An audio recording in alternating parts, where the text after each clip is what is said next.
Government ہاسپٹالز میں corporate طرز کی مفت علاج کی سہولت۔ ریاستی وزیر پونگولیٹی سرینواس ریڈی کا دعویٰ، آروگیہ شری کی حد 10 لاکھ تک کر دی گئی۔ وزیر مال پونگولیٹی سرینواس ریڈی نے دعویٰ کیا کہ تلنگانہ حکومت غریبوں کو فری علاج کی سہولت فراہم کرنے کے لیے اقدامات کر رہی ہے۔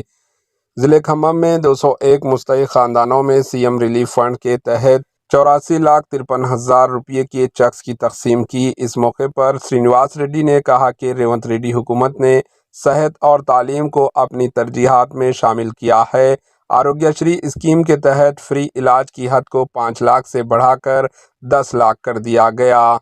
اس اسکیم میں کئی نئے علاج شامل کیے گئے۔ سرینواس ریڈی نے کہا کہ سرکاری دواخانوں میں اور خانگی کارپوریٹ طرز کی طبی سہولات فراہم کرنے کے لیے اقدامات کیے جا رہے ہیں۔ چیف منسٹر ریونت ریڈی نے بنیادی انفراسٹرکچر کے لیے فنڈز جاری کیے اور ڈاکٹرز کو مخلوط جائیدادوں پر تقررات کیے گئے۔ انہوں نے کہا کہ کھمم ضلع میں عوام سے کیے گئے وعدوں کے مطابق ترقیاتی کاموں کا آغاز کیا گیا ہے۔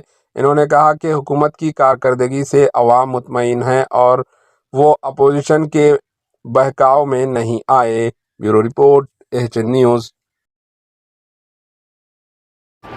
AHN نیوز کو لائک کریں، شیئر کریں اور سبسکرائب کرنا نہ بھولیں۔